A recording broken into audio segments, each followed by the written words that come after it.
Well, hello, welcome to another day of our reading here today. We are diving into scripture on day 34. It's February 3rd, and this is exciting. We're in a new month here. It's about to get cold over the weekend, so we're going to enjoy this in the middle of the week here. And dive into our reading. We are reading from Exodus chapter 17 is where we're starting today. So Exodus chapter 17, starting with verse 8. It says, Israel defeats the Amalekites. While the people of Israel were still at Rephidim, the warriors of Amalek attacked them. Moses commanded Joshua, choose some men to go out and fight the army of Amalek for us. Tomorrow I will stand at the top of the hill holding the staff of God in my hand. So Joshua did what Moses had commanded and fought the army of Amalek. Meanwhile, Moses, Aaron, and Hur climbed to the top of a nearby hill. As long as Moses held up the staff in his hand, the Israelites had the advantage, but whenever he dropped his hand, the Amalekites gained the advantage. Moses' arms soon became so tired he could no longer hold them up, so Aaron and Hur found a stone for him to sit on. Then they stood on each side of Moses, holding up his hands. So his hands held steady until sunset. As a result, Joshua overwhelmed the army of Amalek in battle. After the victory, the Lord instructed Moses, write this down on a scroll as a permanent reminder and read it aloud to Joshua. I will erase the memory of Amalek from under heaven. Moses built an altar there and named it Yahweh Nisi, which means the Lord is my banner. He said, they have raised their fist against the Lord's throne, so now the Lord will be at war with Amalek generation after generation. Chapter 18, Jethro's visit to Moses. Moses' father-in-law Jethro, the priest of Midian, heard about everything God had done for Moses and his people, the Israelites. He heard especially about how the Lord had rescued them from Egypt. Earlier, Moses had sent his wife Zipporah and his 2 sons back to Jethro, who had taken them in. Moses' first son was named Gershom, for Moses had said when the boy was born, I have been a foreigner in a foreigner's land. His second son was named Eleazar, for Moses had said, the God of my ancestors was my helper. He rescued me from the sword of Pharaoh. Jethro, Moses' father-in-law, now came to visit Moses in the wilderness. He brought Moses' wife and 2 sons from him. And they arrived while Moses and the people were camped near the mountain of God. Jethro had sent a message to Moses saying, I, Jethro, your father-in-law, am coming to see you with your wife and your 2 sons. So Moses went out to meet his father-in-law. He bowed low and kissed him. They asked about each other's welfare and then went into Moses' tent. Moses told his father-in-law everything the Lord had done to Pharaoh and Egypt on behalf of Israel. He also told about all the hardships they had experienced along the way and how the Lord had rescued his people from all their troubles. Jethro was delighted when he heard about all the good things the Lord had done for Israel, as he rescued them from the hand of the Egyptians. Praise the Lord, Jethro said, for he has rescued you from the Egyptians and from Pharaoh. Yes, he has rescued Israel from the powerful hand of Egypt. I know now that the Lord is greater than all the other gods because he rescued his people from the oppression of the proud Egyptians. Then Jethro, Moses' father-in-law, brought a burnt offering and sacrifices to God. Aaron and all the elders of Israel came out and joined him in a sacrificial meal in God's presence. Jethro's wise advice. The next day Moses took his seat to hear the people's disputes against each other. They waited before him from morning till evening. When Moses' father-in-law saw all that Moses was doing for the people, he asked, what are you really accomplishing here? Why are you trying to do all this alone while everyone stands around you from morning till evening? Moses replied, because the people come to me to get a ruling from God. When a dispute arises, they come to me, and I am the one who settles the case between the quarreling parties. I inform the people of God's decrees and give them his instructions. This is not good, Moses' father-in-law explained. You're going to wear yourself out, and the people too. This job is too heavy a burden for you to handle all by yourself. Now listen to me, and let me give you a word of advice, and may God be with you. You should continue to be the people's representative before God, bringing their disputes to him. Teach them God's decrees and give them his instructions. Show them how to conduct their lives. But select from all the people some capable, honest men who fear God and hate bribes. Appoint them as leaders over groups of 1,150 and 10. They should always be available to solve the people's common disputes, but have them bring the major cases to you. Let the leaders decide the smaller matters themselves. They will help you carry the load, making the task easier for you. If you follow this advice, and if God commands you to do so, then you will be able to endure the pressures, and all these people will go home in peace. Moses listened to his father-in-law's advice and followed his suggestions. He chose capable men from all over Israel and appointed them as leaders over the people. He put them in charge of groups of 1,150 and 10. These men were always available to solve the people's common disputes. They brought the major cases to Moses, but they took care of the smaller matters themselves. Soon after this, Moses said goodbye to his father-in-law, who returned to his own land. Chapter 19. The Lord reveals himself at Sinai. Exactly 2 months after the Israelites left Egypt, they arrived in the wilderness of Sinai. After breaking camp at Rephidim, they came to the wilderness of Sinai and set up camp there at the base of Mount Sinai. Then Moses climbed the mountain to appear before God. The Lord called to him from the mountain and said, "Give these instructions to the family of Jacob. Announce it to the descendants of Israel. You have seen what I did to the Egyptians. You know how I carried you on eagle's wings and brought you to myself. Now if you will obey me and keep my covenant, you will be my own special treasure from among all the peoples on earth, for all the earth belongs to me. And you will be my kingdom of priests, my holy nation. This is the message you must give to the people of Israel." So Moses returned from the mountain and called together the elders of the people and told them everything that the Lord had commanded him. And all the people responded together, "We will do everything the Lord has commanded." So Moses brought the people's answer back to the Lord. Then the Lord said to Moses, "I will come to you in a thick cloud, Moses, so the people themselves can hear me when I speak with you. Then they will always trust you." Moses told the Lord that the people had said.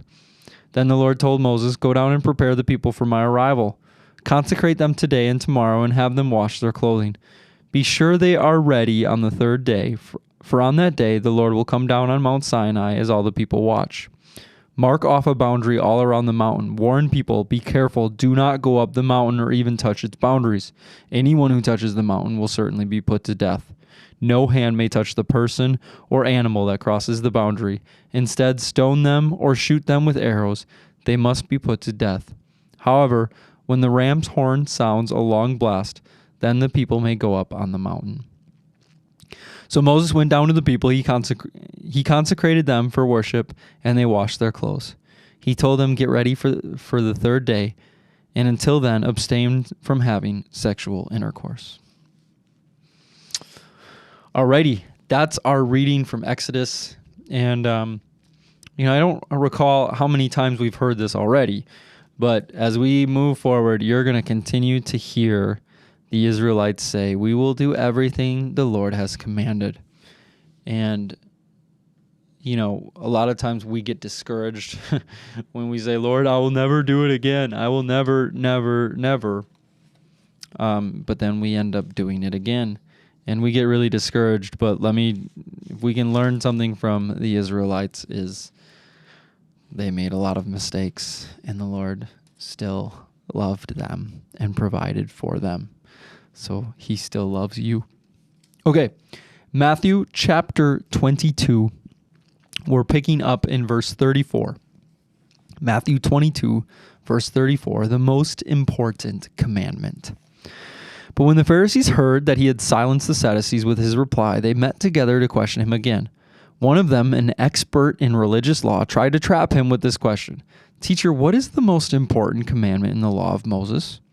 Jesus replied, "You must love the Lord your God with all your heart, all your soul, and all your mind. This is the first and greatest commandment. A second is equally important. Love your neighbor as yourself. The entire law and all the demands of the prophets are based on these two commandments." Whose son is the Messiah? Then, surrounded by the Pharisees, Jesus asked them a question. "What do you think about the Messiah? Whose son is he?" They replied, "He is the son of David." Jesus responded, "Then why does David, speaking under the inspiration of the Spirit, call the Messiah my Lord? For David said, 'The Lord said to my Lord, sit in the place of honor at my right hand until I humble your enemies beneath your feet.' Since David called the Messiah my Lord, how can the Messiah be his son?" No one could answer him. And after that, no one dared to ask him any more questions. Chapter 23, Jesus criticizes the religious leaders. Then Jesus said to the crowds and to his disciples, "The teachers of religious law and the Pharisees are the official interpreters of the law of Moses. So practice and obey whatever they tell you, but don't follow their example, for they don't practice what they teach. They crush people with unbearable religious demands and never lift a finger to ease the burden. Everything they do is for show. On their arms they wear extra wide prayer boxes with scripture verses inside, and they wear robes with extra long tassels, and they love to sit at the head of the table at banquets and in the seats of honors in the synagogues. They love to receive respectful greetings as they walk in the marketplaces and to be called rabbi. Don't let anyone call you rabbi, for you have only one teacher, and all of you are equal as brothers and sisters. And don't address anyone here on earth as Father, for only God in heaven is your Father. And don't let anyone call you teacher, for you have only one teacher, the Messiah. The greatest among you must be a servant, but those who exalt themselves will be humbled, and those who humble themselves will be exalted." Alrighty, let's jump over to Psalm chapter 27. Looks like we are reading the second half of 27 today, 7 through 14. "Hear me as I pray, O Lord. Be merciful and answer me. My heart has heard you say, 'Come and talk with me.' And my heart responds, 'Lord, I am coming.' Do not turn your back on me. Do not reject your servant in anger. You have always been my helper. Don't leave me now. Don't abandon me, O God, my salvation. Even if my father and mother abandon me, the Lord will hold me close. Teach me how to live, O Lord. Lead me along the right path, for my enemies are waiting for me. Do not let me fall into their hands, for they accuse me of things I've never done. With every breath they threaten me with violence. Yet I am confident I will see the Lord's goodness while I am here in the land of the living. Wait patiently for the Lord. Be brave and courageous. Yes, wait patiently for the Lord." And last but not least, Proverbs 6:27 through 35. "Can a man scoop a flame into his lap and not have his clothes catch on fire? Can he walk on hot coals and not blister his feet? So it is with the man who sleeps with another man's wife. He who embraces her will not go unpunished. Excuses might be found for a thief who steals because he is starving, but if he is caught, he must pay back 7 times what he stole, even if he has to sell everything in his house. But the man who commits adultery is an utter fool, for he destroys himself.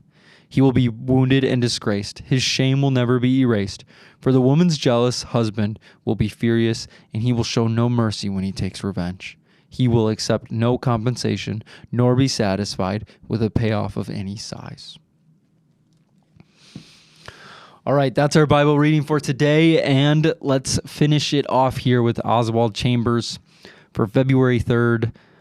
His thought comes from 1 Corinthians 4:13. "We have been made as the filth of the world."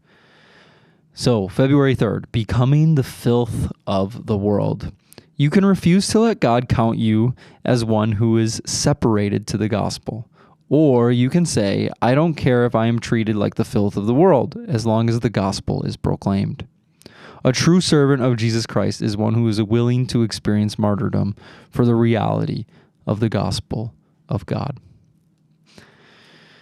You know, we can take that and then we can look at what the Israelites said, right? "We will do whatever you command, Lord." And we see them, in the future and in the past continuously, forget that promise that they have to the Lord. And this idea of being willing to be the filth of the world, just the thought of, I'm willing to do anything if it builds the kingdom of God is such an important thing for us to think about. Because overall, I'm guessing for the most part, everybody listening to this video, is either, an American or has the similar privileges and wealth of an American. But, we take a lot of that for granted. We take for granted our safety. We take for granted, our houses and our technology and our incomes. And we live to survive, right? We live, we wake up in the morning, we eat to survive. We go to work so that we can provide.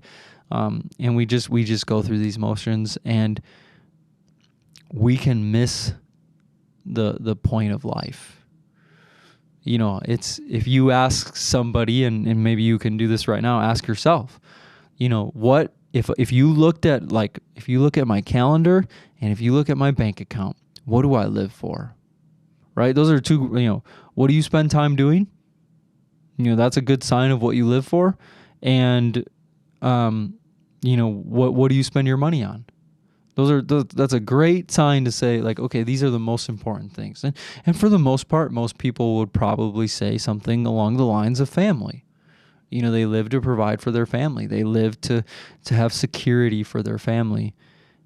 But, I think if we look at Scripture and if we look at what Jesus was talking about, and if we look at these stories, the answer that I think God wants us to have is that we live to build His kingdom.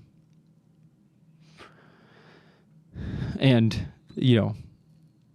Oswald Chambers here talks about becoming the filth of the world, right? Being willing to do that. And also, a true servant of Jesus Christ is the one who's willing to experience martyrdom for the reality of the gospel of God, willing to go anywhere, willing to give up anything, willing to sacrifice whatever is needed. Because the only thing that matters is that the kingdom is built, that the gospel is pressed further. So if I need to give up my life in order for the gospel to continue to be, then I should be willing. If I need to change what I'm doing in order for the kingdom of God to press on, then I need to be willing to do that. And the one thing that really stands out every single time I ever read, these stories of Moses and these stories of the Israelites and the Egyptians and, the plagues and all of these things. And as we go through, you'll see throughout the rest of Exodus and throughout the rest of really the Pentateuch, you see that same line that people say, Lord, we'll do whatever you command. But then you just see it get broken again and again and again and again. And eventually we have to wonder, where was their hearts? And eventually we have to look at ourselves and say, where am I at? What am I living for?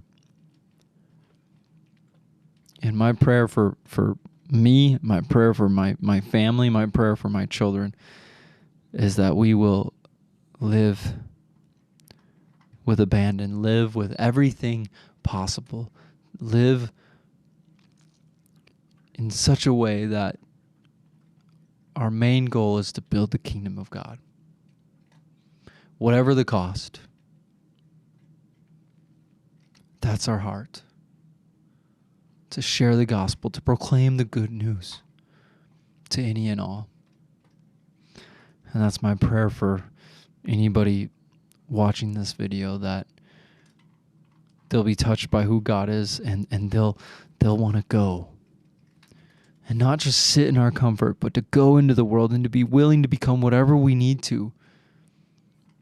Because we know what is so much more important than just providing for our worldly needs. And that's sharing the eternal good news of Jesus with the world. Lord, we thank you that you are the good news. Lord, we thank you that you have provided a way out. Father, we have fallen short. Our flesh is sinful, and Father, we fail you continuously. But Lord, you have provided us forgiveness. You have provided us freedom. So Lord, we just pray that we'll get your strength and your courage to be willing to give whatever we need to give to continue to press on with the gospel. Lord, be our strength, be our love, be our joy, be our passion. We love you, and in Jesus' name we pray. Amen. Bye, guys.